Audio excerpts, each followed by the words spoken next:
मुंबईतली नोकरी म्हणजे कसं ते माथाडी काम होतं, त्यामुळे माझ्या मिस्टरांना पण त्याचा जास्त त्रास होत होता. म्हणजे वजन भरपूर उचलायला लागायचं. आणि माझा मोठा मुलगा आहे, त्याला मुंबईचं वातावरण सुटच होत नाही. तिथं गेलं म्हटलं की आजारी पडतोय तो. मग तिथं एकाने बसायचं आणि एकाने काम करायचं. मग असं तर संसाराचं पुढे ही होत नाही. एकानं 15,000 रुपयाचे आणले तर त्याचं रूम भाडं, पाणी बिल, लाईट बिल आणि किराणा आणि मुलाचा दवाखाना याच्यातच सगळं जायचं. गावाला आलं तरी घरच्यांकडून पैसे न्यायचे वाट खर्चीला परत असं व्हायचं. म्हणून ते मुंबईचं एवढं ही नव्हतं. म्हणजे इथं आता आपल्याला म्हणजे किती म्हणजे महिन्याला लाख रुपये येते ते, त्यातलं आपण एक 20,000 रुपये जरी वरचे घर खर्च किंवा बाकी इतर कशालाही खर्च केले तर 80,000 रुपये तर आपले शिल्लक राहते. आता बऱ्याच मुलींचं काय असतं, नोकरीवाला नवरा पाहिजे, नवरा त्याचं तो काम करतोय, घर भागवतोय, आपण निवांत खायचं. मग असं म्हटलं तर पुढं म्हणजे अडचण येऊ शकते त्या, कारण एकाने काम करून होत नाही.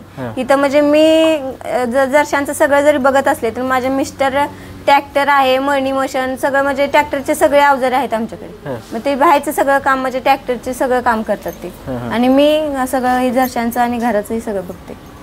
मग मुंबईतल्यापेक्षा हा व्यवसाय बरं वाटतोय का मुंबईतच बरं होतं? नाही, मुंबईत माझ्या मिस्टरांना फक्त 14,000 ते 15,000 रुपये पगार होता आणि मी महिन्याला आता 1,00,000 रुपये पगार घेते. त्यामुळं इथलं म्हणजे वातावरण आणि मुलांना पण इथलं वातावरण सुट होतं ना, चांगलं आहे. त्यामुळं इथलं भारी वाटतंय. म्हणजे सगळं म्हणजे आमचं चारा विकतचं असल्यामुळं सगळं टोटली सगळा खर्च जाऊन बारली असल्यामुळं खर्च जास्त येत नाही आम्हाला. आणि महिन्याला आम्हाला 1,00,000 रुपये तरी शिल्लक राहते. नमस्कार शेतकरी मित्रांनो, आज आपण सांगोला तालुक्यातील कडलास या गावात आलेलो आहे.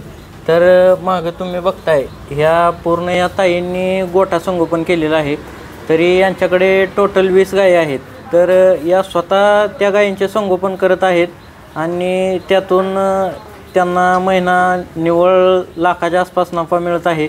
तर या ताईंचं रोजचं गोठ्याचं नियोजन, या ताईंनी या गोठ्याला सुरुवात कशी केली अशी संपूर्ण माहिती आपण या व्हिडिओच्या माध्यमातून जाणून घेणार आहे.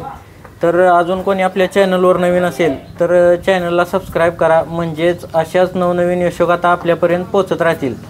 नमस्कार ताई, आपलं नाव सांगा की एकदा. माझं नाव सोनाली गजेंद्र गायकवाड. सोनाली गायकवाड, आपली या व्यवसायाला सुरुवात कधीपासून झाली? माझ्या व्यवसायाला सुरुवात म्हणजे तर 2019 पासून सुरुवात झाली. तेव्हापासून आम्ही म्हणजे पहिल्यांदा एक गाय घेतली होती. त्या गायीपासून आम्ही असं म्हणजे एक गाय घेत म्हणजे 20 गायी आज तयार आहेत आमच्या. तुमच्या लग्नाला किती वर्ष झाली आता? आमच्या लग्नाला 14 वर्ष झाली. 14 वर्ष. मग गायी गोठा चालू करून किती दिवस झाले? गोठा चालू करून 7 वर्ष होतात. 7 वर्ष होत आली. तुमचं माहेर कुठलं आहे? मरोडे.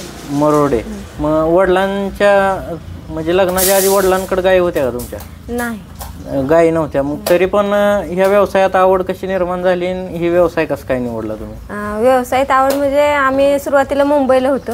मग मिस्टर माझे माथाडी कामगार होते. मग तिथे जसं पगार फारसा नव्हता जास्त, मग तिथं ऍडजस्ट होत नव्हतं. मग गावाला आल्यावरती काय व्यवसाय करायचं ही लवकर डोक्यात येत नव्हतं, म्हणजे लक्षात येत नव्हतं ते. मग आमच्या सासू सासरे आहेत ते पहिल्यापासून म्हणजे त्यांच्याकडे जरशा म्हशी आहेत त्या, पण त्यांनी कसे करते ते तसं आपण पण एक पुढं चालवायचं असं हे केलं. मग तेव्हापासून माझ्या लक्षात आल्यावर आम्ही सुरुवातीला एक गाय घेतली. मग त्याच्यापासून मग तिच्या जसं दुधाचा पगार शिल्लक राहत गेला तसं तिच्या पगारावरून किंवा बाकीच्या गायी अशा थोड्या थोड्या पैसे करत गायी घेतल्या. सुरुवात करताना तुम्हाला काय काय अडचणी आल्या आणि कशी सुरुवात केली तुम्ही? अडचणी भरपूर आल्या. म्हणजे पैशाची कमतरता, पैसे नसायचे. मग त्या सुरुवातीला आम्ही माझे मिस्टर कामाला जात होते, त्याचे 40-45 हजार रुपये होते आमच्याकडे. मग त्याच्यापासून एक गाय घेतली. मग तसे डेअरीकडनं उचल घेत आणि दुधाचा पगार शिल्लक राहत त्यात आम्ही अशा म्हणजे एक गायी वाढवल्या पुढे. ह्या व्यवसायात म्हणजे आवड कशी निर्माण झाली तुम्हाला? आवड पहिल्यांदा म्हणजे तुम्ही मुंबईला राहायला होता, मग तिथनं डायरेक्ट इथं आल्यावर काम वगैरे कशी आता आवड निर्माण झाली? आवड म्हणजे वडिलांकडे आम्ही शेती करतच होतो, शेती काम करत होतो, त्यामुळे एवढंच म्हणजे अडचण त्याची काय आली नाही. आणि इथं सासू सासऱ्यांचे पण म्हणजे जरशा म्हशी असल्यामुळे तिथं पण आम्ही करत होतो. मग त्याने ही आता म्हणजे सवय लागली होती त्या कामाची, त्यामुळे अडचण ही पण झालीच नाही त्याची काय. आता तुम्ही मुंबईला राहायला होता दोघ जण, मग तिथल्या राहणीमानात इथं शेण ही उचलायला लागते, काम करायला लागते, त्याबद्दल काय सांगाल तुम्ही? नाही, शक्यतो आम्ही मुंबईला 2च वर्ष काढली. त्याच्या आधी म्हणजे गावालाच होतो आम्ही. 2 वर्ष काढली, पण तिथं पगार फारसा नसल्यामुळं अडचण निर्माण होत होत्या. म्हणजे रूम भाडं, पाणी बिल, केबल बिल सगळं म्हणजे ऍडजस्ट होत नव्हतं त्यातून. मग एवढंही नाही वाटलं त्याच्यात. आता आपल्याकडं टोटल किती गाय आहे? 20 आहे. 20 गाय.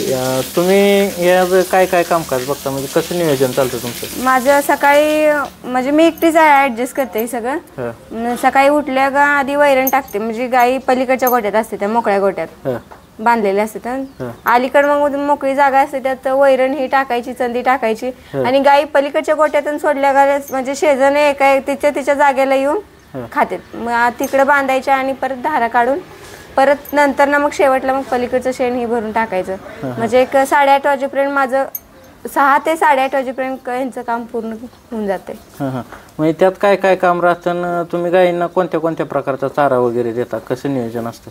आम्ही हरभऱ्याचं बुसकाट आणि म्हणजे घास गवात ती आहे. मग सकाळी हरभऱ्याचं बुसकाट टाकतो आम्ही, हरभऱ्याचे आंब. आणि परत नंतर ना आमच्यात खाद्य म्हणजे बार्ली आणि सुग्रास आहे. सुग्रास आणि बार्ली टाकली का मग नंतर मग धाराचं हे होतं. आणि संध्याकाळी मग घास गवत असतो त्यांना. बार्लीमुळे काय फरक वगैरे पडतो दुधाला? हो, दुधाला वाढते बार्लीमुळे.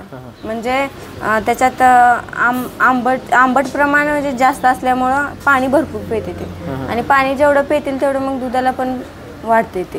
आता बरेच शेतकरी म्हणते ते बार्ली चारल्यामुळं गाई गाभण वगैरे जायला त्रास करते. नाही, तसं आमच्या गोट्यात तर अजून तर जाणवलं नाही जाणवलं. म्हणजे तसं शक्यता म्हणजे तक्रारी येते त्याच्या, पण आमच्यात तर तसे अजूनपर्यंत जाणवत नाही. कारण आम्ही त्यांचं प्रोटीन कमी होऊ नये म्हणून सुग्राचा पण वापर करतो त्याच्यात. मी फक्त भरडा आम्ही तेवढा चारत नाही, सुग्रास त्याच्यात बार्लीसोबत सुग्रास पण टाकतो. आता आपल्या एवढ्या गायीमध्ये रोजचं दूध किती जाते आपलं? रोजचं दूध 200 लिटर जाते. रोजचं 200 लिटर दूध जाते. मग महिन्याकाठी इन्कम किती होतो? मुंबईत बरं वाटत होतं का मग ही व्यवसाय बरं वाटतो तुम्हाला? म्हणजे सगळं म्हणजे आमचं चारा विकतचा असल्यामुळं सगळं टोटली सगळा खर्च जाऊन, बार्ली असल्यामुळं खर्च जास्त येत नाही आम्हाला. आणि महिन्याला आम्हाला 1 लाख रुपये तरी शिल्लक राहते. मग मुंबईतल्यापेक्षा हा व्यवसाय बरं वाटतोय का मुंबईतच बरं होतं? नाही, मुंबईत माझ्या मिस्टरांना फक्त 14 ते 15 हजार रुपये पगार होता, आणि मी महिन्याला आता 1 लाख रुपये पगार घेते. त्यामुळं इथलं म्हणजे वातावरण आणि मुलांना पण इथलं वातावरण सुट होतंय ना, चांगलं आहे. त्यामुळं इथलं भारी वाटतंय.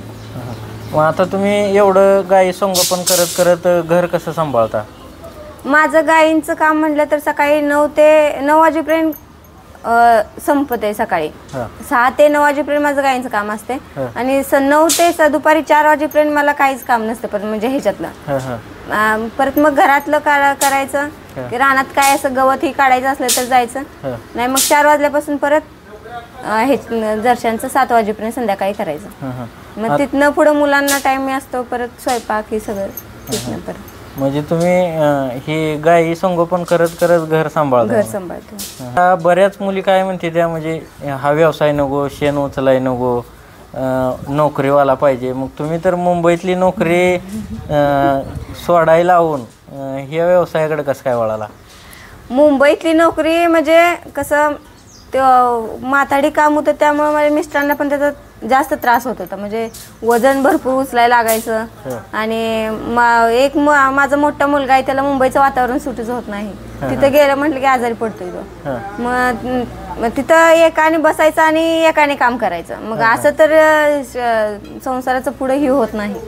एकानं 15,000 रुपयाचे आणले तर त्याचं रूम भाडं, पाणी बिल, लाईट बिल आणि किराणा आणि मुलाचा दवाखाना याच्यातच सगळं जायचं. गावाला आलं तरी घरच्यांकडून पैसे न्यायचे वाट खर्चीला परत, असं व्हायचं. म्हणून ते मुंबईचं एवढं ही नव्हतं. म्हणजे इथं आता आपल्याला म्हणजे किती म्हणजे महिन्याला लाख रुपये येते ते, त्यातलं आपण एक 20,000 रुपये जरी वरचे घर खर्च किंवा बाकी इतर कशालाही खर्च केले तर 80,000 रुपये तर आपले शिल्लक राहते. आता बऱ्याच मुलींचं काय असतं, नोकरीवाला नवरा पाहिजे, नवरा त्याचं तो काम करतोय, घर भागवतोय, आपण निवांत खायचं. मग असं म्हटलं तर पुढं म्हणजे अडचण येऊ शकते त्या, कारण एकाने काम करून होत नाही इथं. म्हणजे मी जरशांचं सगळं जरी बघत असले तर माझे मिस्टर ट्रॅक्टर आहे, मळणी मशीन सगळं, म्हणजे ट्रॅक्टरचे सगळे अवजारे आहेत आमच्याकडे. मग ते बाहेरचं सगळं काम म्हणजे ट्रॅक्टरचे सगळं काम करतात ते, आणि मी सगळं हे जरशांचं आणि घराचंही सगळं बघते. मग अशा मुलींसाठी काय सांगाल तुम्ही?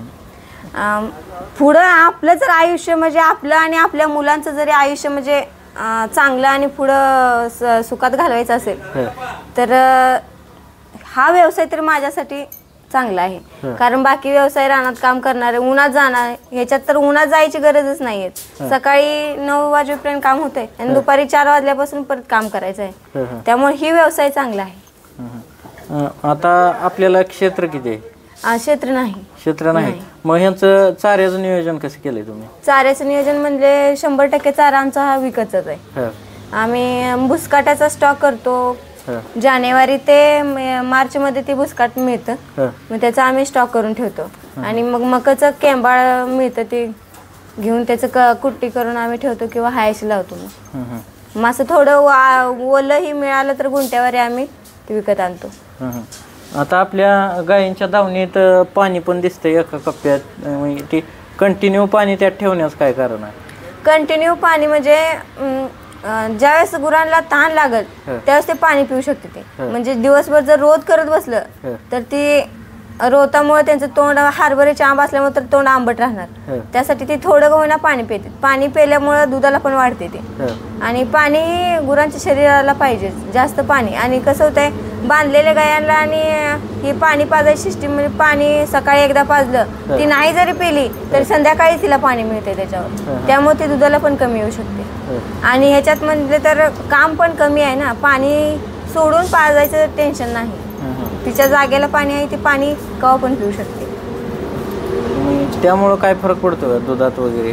दुधात फरक पडतो म्हणजे पाणी प्यायल्यामुळे दुधालाही वाढते ती, आणि त्यांची तब्येत ही सगळी ह्याच्यात राहते मापात, म्हणजे आजारी पडत नाही ती. शक्यतो आमच्या गोठ्यात गायी आजारी पडत नाही, कारण वेळच्या वेळी त्यांचं सगळं चालू असते. आता तुम्ही महिला असून पण एवढ्या गायी संगोपन करताय, तर या व्यवसायात तुम्हाला अडचणी काय काय येते? त्या अडचणी म्हणजे अडचणी तर शक्यतो जास्त येत नाही त्या. मिस्टर जर घरी नसले तर मग पाणी भरायचं, ही लांब मोटर चालू करायला जायचं, हे अशाच अडचणी म्हणजे किरकोळ. जर माझे सासू सासरा हे असले तर ते चालू करते, दीर ही सगळी मदत करते मला. मग त्याच्यात तुम्ही हे गोठा कधी बांधला सुरुवात केल्यापासून? गोठा सुरुवातीला आमचा गोठा नव्हता, म्हणजे थोडासा छपराचा होता. आणि परत मग एक 3 वर्षानंतर आम्ही मग पत्र्याचं ते आतलं शेड मारलं, आणि परत मग आतलं शेड मारल्यावर ही 1-2 वर्षानंतर परत मारलं आहे. तुम्ही आता एका गायीपासून सुरुवात केली म्हणला, परत गायी विकत आणल्या का कशा तयार केल्या? म्हणजे गायी विकत आणल्या थोड्या, आणि थोड्या म्हणजे एक 4-5 गायी घरच्या बनवल्या त्या, म्हणजे घरच्या पाड्यांच्या म्हणजे ही होत पाड्या करत त्यांच्या गायी केल्या. दुधाला दर कमी झालाय, त्याविषयी काय वाटतं तुम्हाला? किती दर मिळाला पाहिजे? सरकारने जी आता लाडकी योजना, ही बहीण जी योजना जी राबवली आहे, त्यात सरकारने ती योजना राबवण्याच्या ऐवजी दुधाला जर दर दिला असता, किमान 40 रुपयेच्या आसपास तरी दिला असता, तरी बहीण पण खुश झाली असते आणि दाजी पण खुश झाले असते. एखाद्या महिलेनं जर या व्यवसायाला सुरुवात करायची म्हणलं तर त्यांनी कशी सुरुवात केली पाहिजे?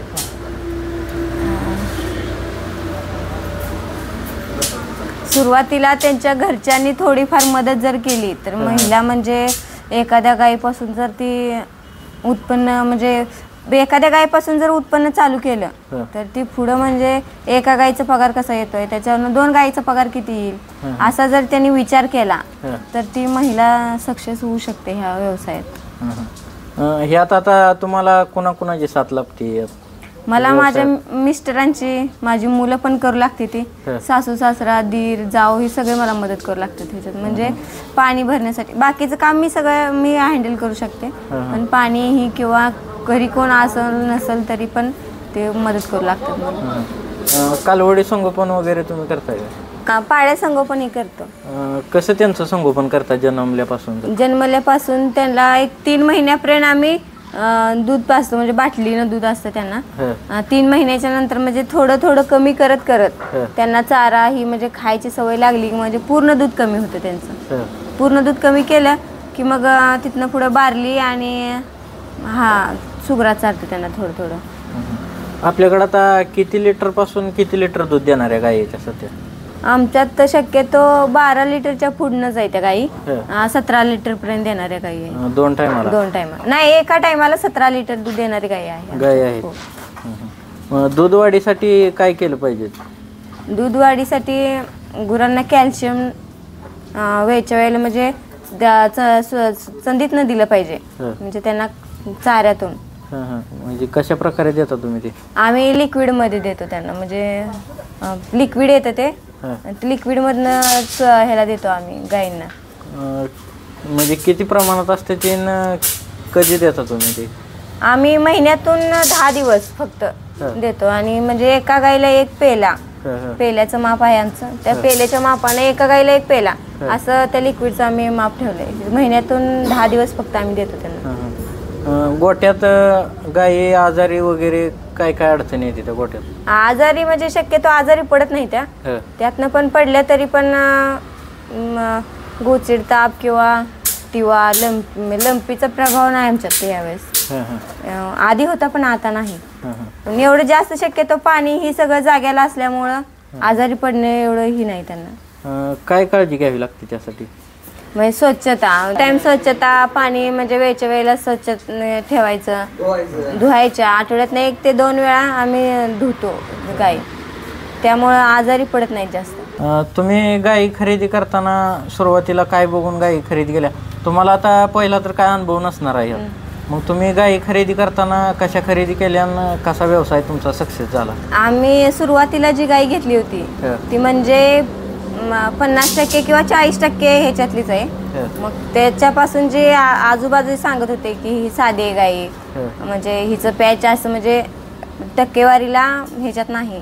मग त्याच्यापासून आम्ही खरेदी करताना गायचं पॅच आणि म्हणजे शिंगाला कशी आहे, कासाला कशी आहे, तिचे म्हणजे पाय ही सगळे नीट आहेत का, ही सगळं आम्ही चौकशी करून नीट बघूनच गाय घेतो. आपल्या म्हणजे आता सध्याला दुधाला दर पण कमी आहे, एवढ्यात परवडते का तुम्हाला आता? सध्या तरी म्हणजे नाही परवडत आम्हाला. पहिल्या महिन्याला आम्हाला जास्त म्हणजे पैसे राहत होते, आता थोडे कमी राहते ते.